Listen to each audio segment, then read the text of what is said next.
मम संत मुझे जान मेरा ही स्वरूपम, मेरे संत को जो मेरा कृपा पात्र है उसको मेरा ही स्वरूप जानना, अन्य में आस्था ना करना। अब जैसे एक गणित में एक प्रश्न आता है, उसमें मूलधन निकालना होता है, मूलधन ज्ञात करना होता है। वो मूलधन तो करोड़ों के रूप संख्या में होता है, 8 करोड़ 20 लाख 25,000 इस तरह का। उसको प्राप्त करने के लिए हमने क्या करना होता है उस प्रॉब्लम में, उस प्रश्न में, मान लीजिए मूलधन 100 रुपये, वो करोड़ों रुपए के मूलधन को प्राप्त करने के लिए हमने मानना पड़ता है, मान लीजिए मूलधन 100 रुपये, और मूलधन 100 रुपये मानकर फिर हम उसका वो रेट निकाल लेते हैं ब्याज का, फिर उसको मल्टीप्लाई करके जो अपना ओरिजिनल धन है, वो मूलधन है, उसको प्राप्त करते हैं। तो परमात्मा रूपी मूलधन को पाने के लिए आप जी ने सपोज करना पड़ेगा, मान लीजिए गुरुजी हमारे भगवान हैं। गुरुजी गुरुदेव वो भगवान नहीं है जिसको हमने पाना है, लेकिन आपने ये मानना पड़ेगा गुरुजी भगवान है।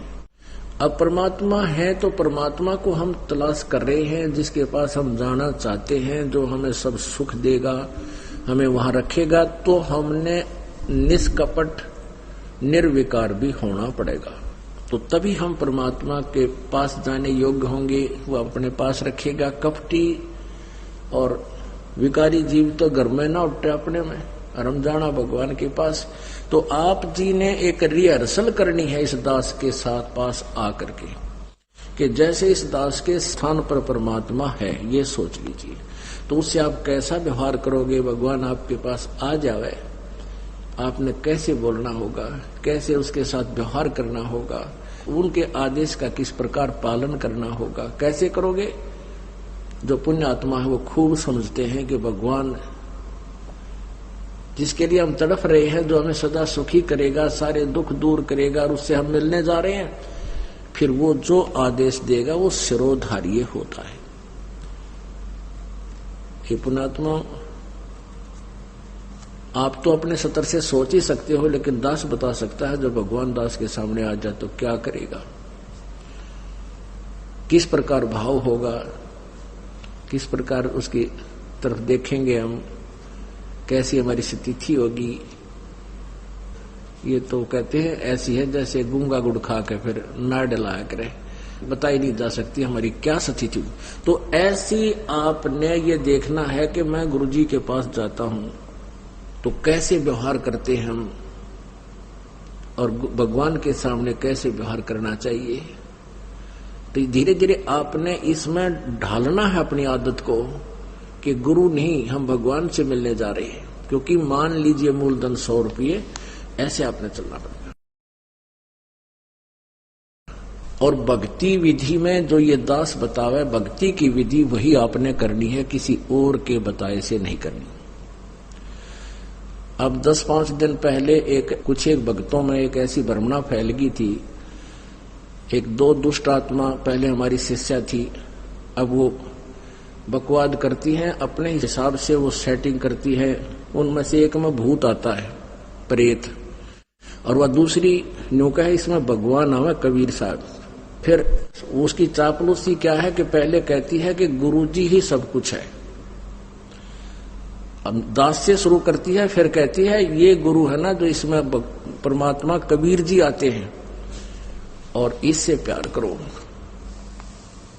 ये भक्ति विधि बतावे, ऐसे करो, सुबह 2 बजे उठकर 5 बजे तक भजन करो, और बाकी समय में फिल्मी गाने गाओ, रख कर्मीनो थारे फूट के बाग। तो पुण्यात्माओं, ये दास डॉक्टर है और एमडी है, डॉक्टर समझो, जो लेटेस्ट सुप्रीम इस भक्ति मार्ग का ये दास डॉक्टर है, और कोई नहीं पृथ्वी पे, बाकी सब मरीज हैं। और मरीज से के कहने से मरीज दवाई लेने लग गया, दोनों मरेंगे, क्योंकि वो तो न्यू मरेगा, उसने दवाई गलत खा ली, उसको ऑपरेशन होगा, क्योंकि परमात्मा उससे नाराज होगा। ये भक्ति का जो ट्रीटमेंट है ना, टेबलेट दास बताओ वैसे ही लेनी है आपने, अर्थात जैसे भक्ति दास के ऐसे करो। अब जैसे अभी आपको पता है कि वो दो निकम्मी आत्मा, एक ने कहा इसमें भगवान आता है, 10-20 भगत खराब हो गए थे, उनका पता लगा, उनको डांटा धमकाया निकम्मियों को कि तुम बर्बाद हो जाओगे, इसी ये दुष्ट करा कितने धक्के खाते आंडे। या पहले भी कबीर साहब की वाणी यही थी, गीता जी भी यही थी, वेद भी यही थे, किसी ने कह का भी नहीं पता था।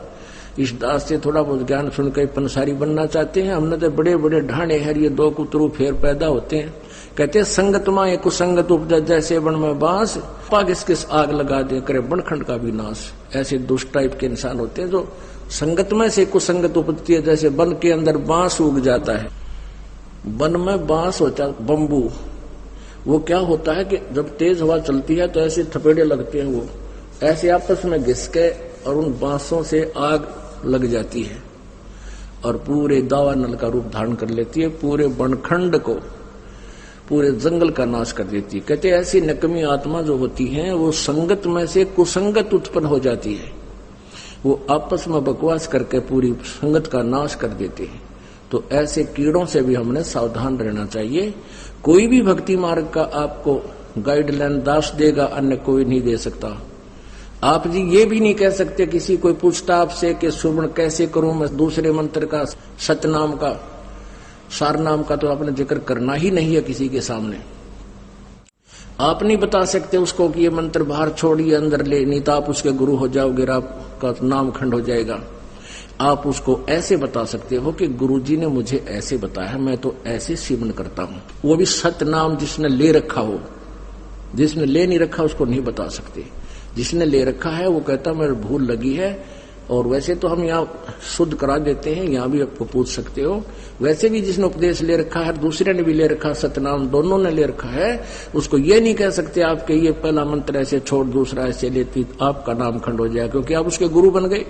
आप उसको इतना कह सकते हो कि गुरुजी ने हमें ऐसे बताया है, ये मंत्र ऐसे छोड़ना है, ये ऐसे लेना है, वो समझ जाएगा दूसरा कि ऐसा मंत्र। और कोई सीधा बताता है तो ऐसे भक्ति कर, 2 घंटे 3 घंटे सुबह कर, फलाना कर, ये मंत्र ऐसे कर, वो तुम्हारा गुरु बन गया। वो दुष्ट आत्मा ने तेरा भी नाम खंड कर दिया और भक्ति नाश होगी आपकी। तो इस प्रकार के जो मिस हैपनिंग आपके साथ होती है, आपकी भक्ति के ना करवा देती है। उसके लिए आपने पुनरुपदेश लेना पड़ता है, परमात्मा रजा बख्श देते हैं। कहते हैं कबीर गुरु मर्यादा ना भक्तिपन और नहीं पिया का अधिकार। यानी जब दूसरे पर आस्था होगी तो आप अपने मालिक से ऑटोमेटिक कट गए परमात्मा से। परमात्मा कबीर जी कहते हैं कि गुरु गोविंद दोनों खड़े किसके लागू पाए, और बलिहारी गुरु आपना जिन गोविंद दिया मिलाए। मान लीजिए उस दुष्टा में, उस ढेडनी में बड़ी बात करते हैं, कबीर जी आते हैं, वैसे तो भूत आता उसमें कत्ती जैसे ये। तो परमात्मा ये कहना चाहते हैं गुरु भी खड़ा है और मैं भी आके खड़ा हो जाऊं, यानी मेरा कृपा पात्र संत जो तुम्हारे संपर्क में है वो और मैं साथ में दोनों खड़े हो जावा। तो तुमने मुझे नहीं अपने गुरु जी को स्वीकार करना, प्रणाम करना है। तो मैं तुम्हें पसंद करूंगा, तब मैं तुझे चाहूंगा, तब मेरे अपने मानूंगा। नहीं तो तुम्हें कोई भी भ्रमित कर देगा मेरे रूप में आके। आपने गुरु जी के अतिरिक्त किसी को नहीं आदर देना, भगवान को भी नहीं देना, मतलब यहां तक कह दिया। जब उस मान लीजिए उस दुष्टा में कबीर जी आते तो भी मना करते हैं कि नहीं तो गुरु जी को भी मानो, और जो दुष्ट आत्मा उनके पास जाते हैं वो तो उनको भक्ति नाम का अंश नहीं, उनका भट्ठा बैठ गया।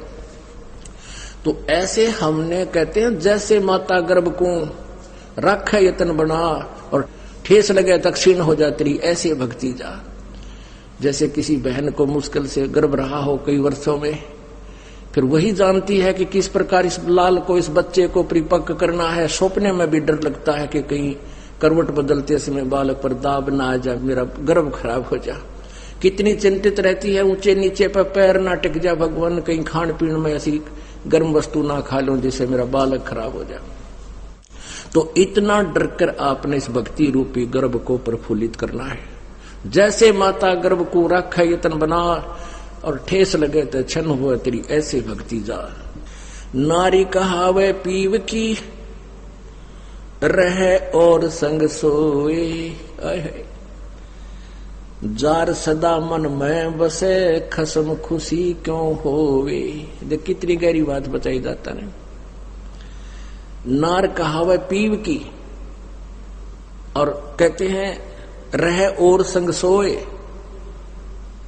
और जार सदा मन में बसे फिर खसम खुशी क्यों होए। आन उपासना, अन्य के अंदर आस्था नहीं रखनी। जैसे परमात्मा कबीर जी आए थे, 64 लाख शिष्य थे उनके उस समय, उन्होंने कभी नहीं बताया कि मेरे स्थान में किसी और में भगवान आवे है, उसमें जाकर पूज लो। अब उन दुष्टा ने के बका रखे ये बालक कि गुरुजी ने कहा है कि तुम ऐसे करो और ऐसे करो और उसको भगवान मानो, और गुरुजी का अगर नहीं बताना नहीं वो नाराज हो जाएंगे। इन मंदबुद्धियों ने यह भी मान ली पर गुरुजी का आदेश, पीछे से 10-20 दिन यह बकवास चली थी, अब सेट हो गया। गुरुजी का मेरा आदेश, और मेरे सामने आप कहो कि क्या आपने ऐसा बोला है, और मैं नाराज हो जाऊंगा, यह भी स्वीकार होगी। तो ये ऐसे कुसंगत होती है, वो बर्बाद करती है उन्हीं को जो मंद बुद्धि होते हैं। नहीं तो ज्ञानवान तुरंत सोच लेते ये कोई बात है, इतने दिन हो गए गुरुजी ने 15 साल हो गए मैं नाम देते न, किसी को ऐसा कुछ कहा नहीं, कोई ऐसी दोगली बात करी नहीं। तो उन दुष्टों ने ऐसी चाल चली कि गुरुजी का आदेश बता दिया, सब बेचारे 10-20 ये उनके द्वारा बताएगी क्रिया करने लगे, तो हमारे उसे खत्म हो गए भगवान के अकाउंट से। अब उनको पता लगा, सभी अपना क्षमा याचना कर रहे हैं, 10-20 खराब हुए थे फिर सेट हो गए, उनको नाम देते। तो परमात्मा कहते हैं कि एक तरफ तक गुरुजी मुझे कह रहे हैं और फिर दूसरे के पास आस्था रख रहे हो, तो उसके विषय में क्या बता रहे हैं कि नार कहावे पीव की, और रह और संग सोए। आस्था किसे में और नकली गुरु की से मान रही, ऊपर ले मनते। और कहते हैं जार सदा मन में बसे, आस्था तुम्हारी दूसरे में हो गई है तो फिर खसम खुशी क्यों होए। वो परम पिता परमात्मा धनी हमारा क्यों कर राजी होगा। कहते हैं सेज बिछावे सुंदरी अंतर पर्दा होए, और तन सौंपे मन दे नहीं कदे न सुहागन होए। अब जैसे यही एक अभी ये मोटा उदाहरण था जो अभी ये घटना हुई कि मुझे तो गुरुजी कहे आस्था दुष्ट ढेटनी में दुष्टा में, तो क्या बताते हैं सेज बिछावे सुंदरी यानी आत्मा, और अंतर पर्दा होए अंदर दोष रखे, अंदर में आड़ बना ली। और कहते हैं तन सौंपे मन दे नहीं, यानी शारीरिक तरीके से तो यहाँ आकर नमस्कार करें, और आत्मा उस दुष्टा में। ये 10-20 से बिगड़े थे वो सेट हो गए अभी 10-1 दिन, ये पता नहीं अंडरग्राउंड कैसे एकदम आग चल पड़ा था सिस्टम। तो दास को पता चला, जब उनको बता दिया कि तुम्हारा सब कुछ बर्बाद हो गया, तो उन प्यारी आत्माओं ने बहुत दुख हुआ इस बात का कि हमारा तो सारा नाश कर दिया उस नालायकों ने। ऐसे बहुत से झटके आएंगे, लेकिन ये हमारे ये परमात्मा का बात किसी से बिगड़ नहीं सकता। ये तो पूरे ब्रह्मांड में छावेगा। ये बड़े बड़े ये टीरी खा ये ढाने हमने, ये बड़े बड़े पंथ बन रहे, नए कुतरू आके थोड़े हमारी संगत को खराब कर सकते हैं। परमात्मा कहते हैं जब तुम भक्ति करते हो और पतिव्रता पद पर रहते हो, यानी 100 वर्ष तो सतगुरु पूजा एक दिन आन उपासी, वो अपराधी आत्मा भाई पड़े काल की फांसी। 100 वर्ष तो आप वो साधना कीजिए जो दास आपको बता रहा है, और एक दिन आन किसी के कहने से आन उपासना कर ली, कहते वो अपराधी आत्मा फिर पड़े काल की फांसी। वो साधना आपने किसी और के बताई हुई नहीं करनी है। और जब आप पतिव्रता पद पर रह करके साधना करोगे, पतिव्रता पद का मतलब है केवल एक ही गुरु और दूसरा पृथ्वी पर नीचे भगवान भी आ जाए। ये मालिक कहते हैं गुरु गोविंद दोनों खड़े किसके लागू पाए, उन्हीं का आदेश है। इसीलिए है कि आपको ये काल और अपने दूतों के द्वारा हमारे रास्ते से भ्रष्ट कर देता है। फिर कुछ दिन आपका पुण्य आपके साथ होता है, वो पहले किया हुआ जो इस सत भक्ति का, तो वही आपको देता रहता है। आप सोचते हो मुझे कुछ हानि भी नहीं हो रही है, गुरुजी भी त्याग दिया है और मैं अब साधना भी अपने हिसाब से ही कर रहा हूं, तो पिछला पुण्य जब तक चलेगा, वह बैटरी जितनी चार्ज होगी थी, चार्जर हट गया। चार्जर हटा देने से बैटरी फिर भी काम करती है, इन्वर्टर के पंखे बल्ब फिर भी जगते रहते हैं, लेकिन आगे चार्जर ठीक ना लगने से फिर एकदम सभी आपदाएं आएंगी, सभी बल्ब भी बंद हो जाएंगे, चश्मे ट्यूब बंद हो जाएंगी, पंखे भी नहीं चलेंगे क्योंकि वो डिस्चार्ज होगी। तो परमात्मा कहते हैं 100 वर्ष तक सतगुरु पूजा एक दिन आन उपासी, वो अपराधी आत्मा फिर पड़े काल की फांसी। और पतिव्रता पद पर यानी अन्य की कोई आस्था नहीं रखनी, केवल ये दास जो बताओ वही साधना आपने करनी है, उसी तरह नियम रखने हैं। कहते पतिव्रता जमी पर दो जो धर है पांव, और समरस झाड़ू देते है ना कांटा लग जाए। आपके जीवन रूपी सफर को परमात्मा आपके पाप कर्म रूपी कांटों को ऐसे बुहार देगा, साफ करके रखेगा, कहीं मेरे बच्चे को, मेरी प्यारी आत्मा को ये कर्म रूपी कांटा दुख ना दे दे। कहते समर्थ झाड़ू देते है पति भरता। फिर ऐसी जो आत्मा जो एक परम पिता पर रुकने वाली, सच्ची श्रद्धा करने वाली, अपने जीवन रूपी सफर पर पग रखती है, तो समर्थ झाड़ू देते है, कहीं ना कांटा लग जाए। बोलो सतगुरुदेव। जीवित ये मरे हैं जो आज सत्संग में आए हैं, अपने काम ने भी छोड़ के आए, और जितने भी हमारे उपदेशी हैं वो बीड़ी शराब मांस तंबाकू से कति दूर हैं। उनको उनसे नफरत हो चुकी है, पूर्ण रूप से ज्ञान हो जाए पाछे फिर उसका रूह नहीं किया करते। तो आज आप जीवित मर के आए हो यहाँ पर, इसका नाम जिंदा मरना, अपनी इच्छाओं को खत्म कम करना, ये जिंदा मरना होता है। वो दूसरी बात है कौन कितना मर चुका है, धीरे धीरे मर जाओगे। मरने का तात्पर्य इच्छाएं खत्म हो जाएंगी, मरे पाछे जिंदा होया करे जीव। जैसे गेहूं है, गेहूं को कोई भी बीज है धरती में दाब दिया जाएगा, वो गलेगा, वो गलता नहीं, वो फिर उसमें गिराना कितने लेकर आओगा। इसी प्रकार समाज की नजरों में आप चोचले नहीं करोगे तो समाज में पसंद नहीं आओगे। आप लोग कहेंगे तुम्हें बेकार सा आदमी से, पर बेकार होकर ही उभरे हैं जो भी उभरे आज तक। किसी संत ने देख लो, तो हमने यही देखना है कि समाज को नहीं देखना, हमने अपने भविष्य को देखना है, आने वाले समय को देखना। तो यहां का गरीबदासियों ने कि असंख्य जन्म तन मरत्या होगे, जीवित क्यों ना मरे रे। आज ये दास आपके पास है, और अब कबीर परमात्मा आ जाए। अब जरूरी नहीं है वो कबीर भगवान इस स्वरूप में जो आप रोज देखते हो, दाढ़ी दूढ़ी बुढ़ा कर टोपी टापी पैर के ना, वो किसी भी रूप में आ सकता है। और यहाँ इस दास के स्थान पर वो परमेश्वर आ जाए और आपके साथ ऐसे ही ज्ञान देवें, आपको आशीर्वाद देवें, मिलें, सत्संग करें, तो आप उनके साथ क्या व्यवहार करोगे। अब जो पुण्यात्मा है वो तो समझ गए होंगे के व्यवहार कराएंगे